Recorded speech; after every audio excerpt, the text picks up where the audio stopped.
Okay, so substitution. So yeah, so these are, so like working out, right? Going on a walk, or you replacing what you would have done in a situation where stress is coming on after you've used nicotine for a while. And it's finding something else to do in place of that. So say you're dealing with an assignment for school, and typically you would go and hit your vape for a couple minutes, or put in a Zyn, or smoke a cigarette, or whatever.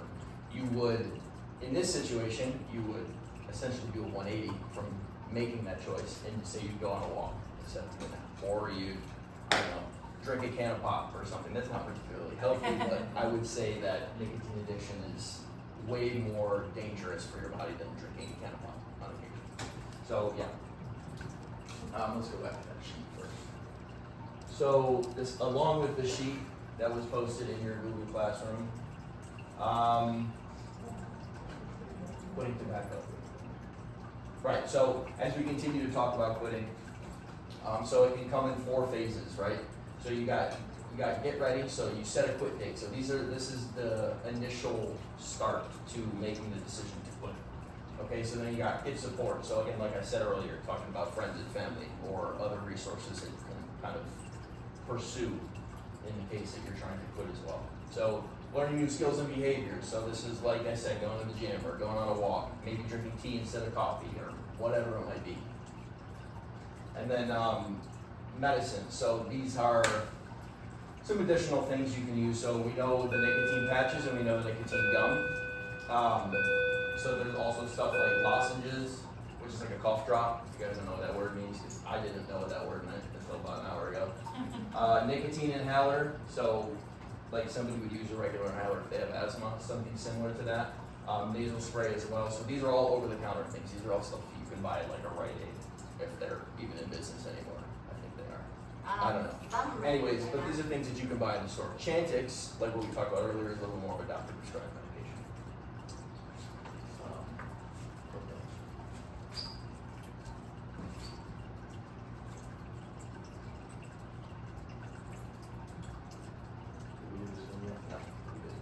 So we just, did I talk about this here? No, I did. Well, Sorry. that was part of that. Yeah, it was, I could have probably done it after Yep, that. no, So it's fine. again, and just real quick, we're not gonna spend too much time on this one, but like e-cigarettes, right? E-cigarettes were meant to help people quit smoking. The individual over in China, is that what you were talking about the other day, Ms. Lund? Yeah. His father was smoking, he didn't want his father smoking, so he came up with the idea to make this electronic water vapor, where he could, I guess, tweak the amount of nicotine in it over time to the point where his father was like, okay, I don't need it anymore. It's the same kind of concept with like nicotine gum and patches. So the amount will decrease over time. It'll help people quit. So yeah, prevention, right? We talked about ads earlier. The government is a lot more involved with preventing people from smoking or having nicotine products to any kind of degree. The increasing sales to age 21 that happened actually relatively recently, not recently I guess necessarily, but that happened in 2019. I remember, before that, me and my friends, it was much easier for us to get it because it was 18 at the time. But in 2019 they changed that to 21, which is a good thing. So these are all prevention strategies done to decrease the likelihood of younger people getting into stuff like nicotine. Because if we think about it really, like this is the most influential time of your life. So whether or not you end up dealing with things like addiction later in life, it's going to be right now that you make the decision to officially go, no, I'm never touching that in my life. So just being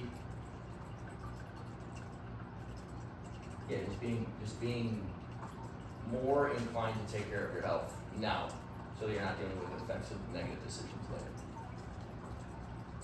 And then we have a video here.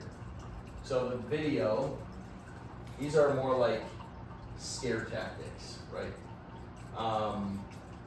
So you guys seen the people with the holes in their necks, like the vibrator thing.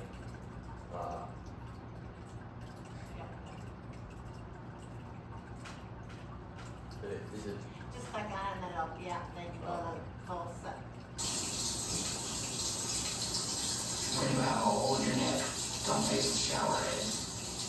Keep your stomach covered when you're outside. Be very careful shaving. Get used to eating only soft foods. Clean out your speech bubble twice a day. But so those kinds of things, those ads, what we were talking about with respect to prevention, right? These kinds of ads are things that help, you know, young people like us. We see that, and that's pretty gnarly to have a hole in your neck like that. And then he also has to clean it out too, which is, you know, that's just stuff we don't want to deal with. And all of that starts with you making the decision to not do that kind of stuff now, right? So, like I just said, refusal skills. So saying no, it's really, you know, the most simple way to avoid all of this kind of stuff. Making sure you're in situations or around people who do, or who, I'm sorry, let me rephrase that. It's making sure you're not in situations with people who are vaping. Just being aware of things like secondhand smoke and having reasons that you don't want to. I know that I don't want a hole in my neck. I don't know about you guys, but that's a pretty gnarly way to live my life. Like I can't even like shower right, which is, yeah. So refusal skills, just saying no is your biggest, most powerful tool in any kind of situation when it comes to that kind of stuff.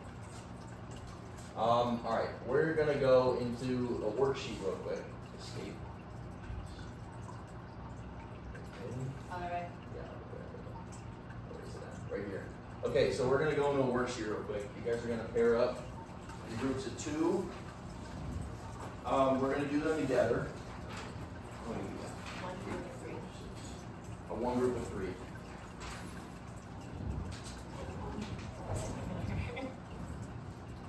Scooch over with our turn, okay? You guys can all sit on the, gun. Boys, put your name on that for me.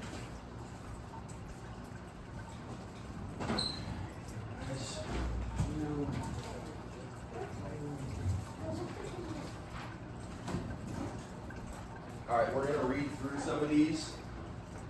If you notice, there's four areas to question. How much time do I got this left? Because I'm not hitting that. You got 14 minutes.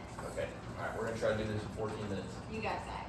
So each of these questions corresponds to one of these stages, okay? We're gonna go over these, we're gonna read them together. You guys are going to put down what you think stage they're in, and then we're gonna talk about a little bit of what they can do to either remove themselves from that kind of situation or keep themselves from going to the next stage and things of that matter. So we're gonna start with number one. Everybody ready? Yes, no, maybe so? Okay. All right, so Celeste used, sorry. This is the answer. I need the answer. So Celeste used to smoke a few times a week, and for a long time, that seemed like enough. However, Celeste noticed that a pack of cigarettes doesn't last her as long as it used to. She is starting to smoke before classes, during her lunch breaks, after her last class, and when doing her homework in the evenings. So question 1A, which stage of substance abuse is this? You guys talk amongst yourselves and think about what it could be. Look at keywords in the question. Based on one of these, it's gonna fit right into that spot. Give you guys a few minutes or seconds to do that.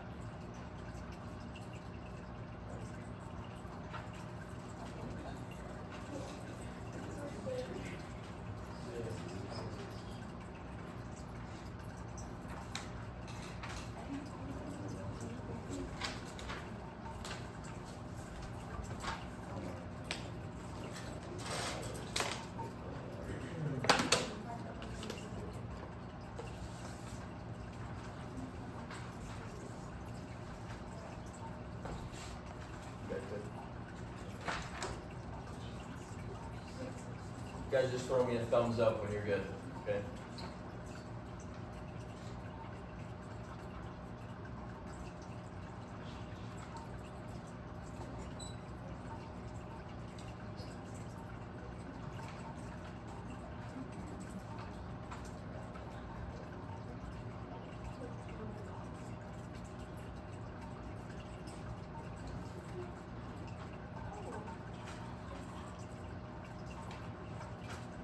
Good? Okay.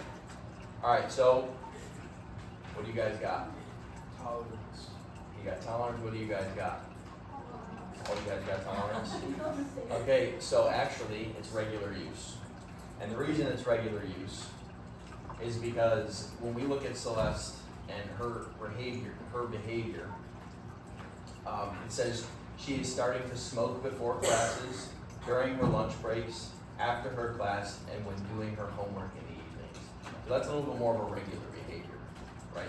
It doesn't have anything to do with tolerance yet. I mean, there's, like I said, to look at this paragraph, we want to focus on the words that are being used.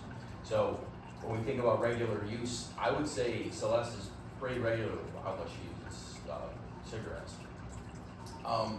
So then question B, what can Celeste do to stop herself from moving to the next stage of substance abuse? So real quick, talk amongst yourselves, come up with at least one thing that Celeste could do to,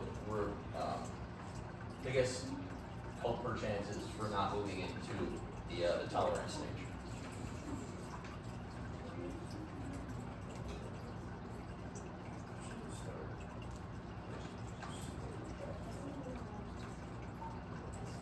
You guys only got a few seconds because we gotta keep moving on. I'm hearing whispers, I'm hearing like people are coming up and stuff. Alright, so I'm gonna start asking. What you guys got?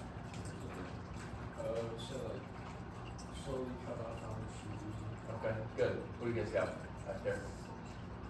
Say it again? Substitutes. Okay, good. What do you guys? Same kind of thing? Okay, so yeah. She could do things like stop bringing up to school. She could begin to track how often. You guys gave up some good ideas. So let's move on to number 2. Xavier is a catcher on his baseball team. And at baseball games, Xavier sometimes sees players chewing tobacco and spitting in the dugout. He is curious and asks if he can try some. What stage is this? Experimentation. Okay, good. Alright, we're gonna move through that because it seems like everybody's on the same page. Alright, so experimentation, yeah. So he asks if he can try some. Obviously, Xavier not ever using it in his life, considering now using it, which is him experimenting. So real quick, come up with some reasons. So what can Xavier do to stop himself from moving to the next stage of substance abuse? So try to keep them different than the last one. I know. Just use your big creative brains to come up with things. This to hint it, you could do, he could prepare himself with his own thing to use in the dugout, which is not a nicotine product, right? Because there's other stuff out there that, like sunflower seed, right?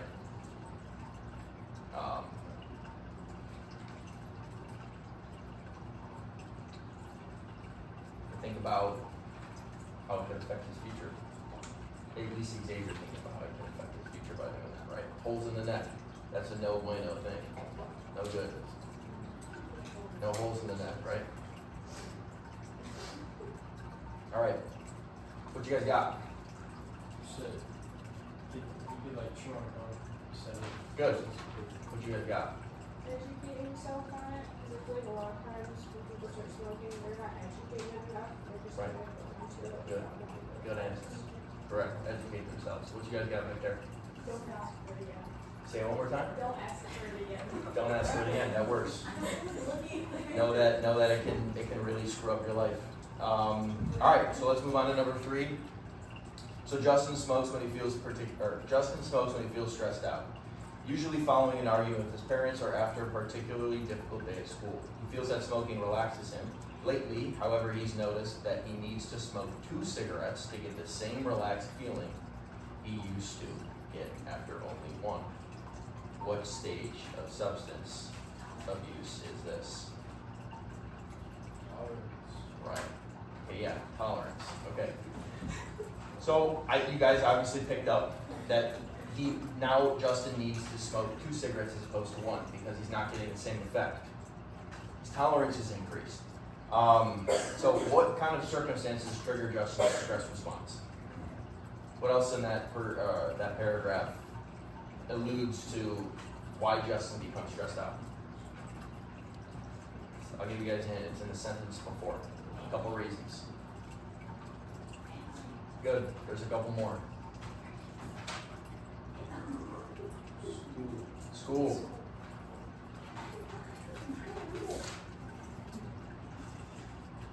Yeah, and then we talked about stress, so. Alright, so yeah.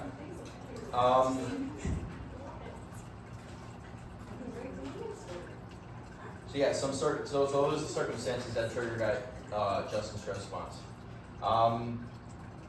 What can Justin do to stop himself from moving into the next stage of substance abuse? So think about where he's at now.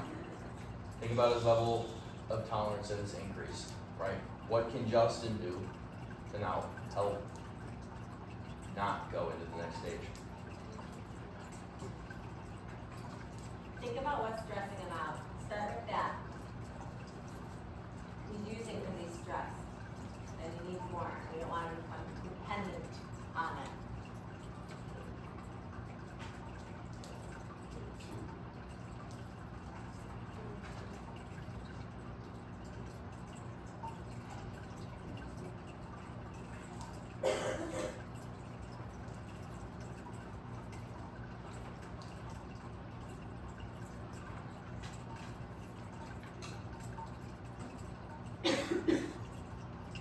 So think about the fact that he's at school. Maybe you can talk to somebody at school.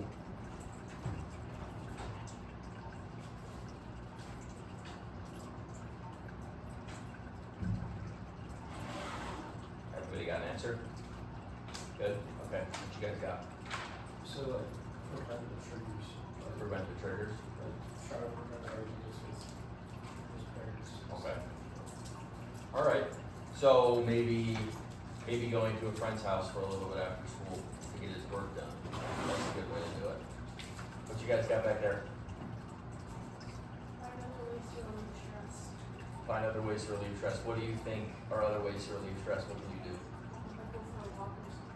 Okay, that's good.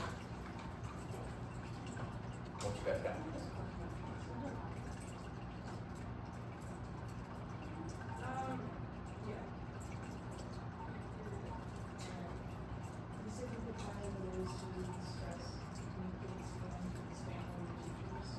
I'm sorry, one more time. Say the community part. The community? Good, very good. So yeah, so Justin, because it's a school-related thing, Justin can go talk to maybe his guidance counselor. He can communicate with his guidance counselor what he's dealing with. Maybe it's a specific teacher who's giving him more homework than the other class, and he can express and explain himself to his teacher and his parents, or kind of give him a hard time and stuff like that. All of that kind of stuff can reduce Justin's stress. And then the last one, so 3D, describe 2 healthy strategies Justin can use to cope with the circumstances that trigger his desire to smoke. So that might sound similar to the first question, but I want specific, I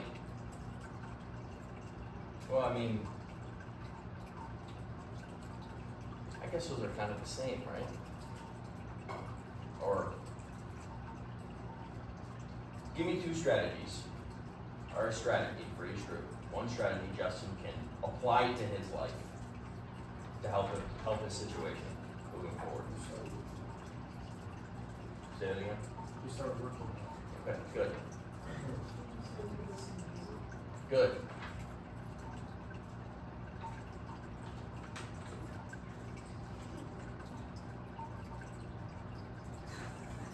What you guys got right on you?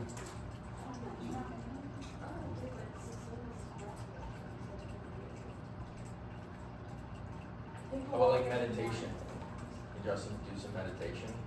Could he do some breathing techniques? Yeah. So yeah, just specific things like that. Those are stress relievers and something you can do that's healthy.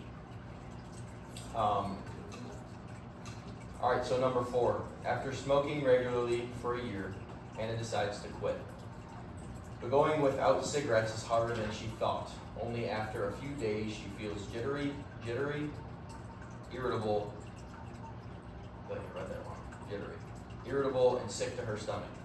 She experiences frequent and intense cravings for cigarettes. She is afraid that she will never feel the same, or she will never feel like her normal self without them.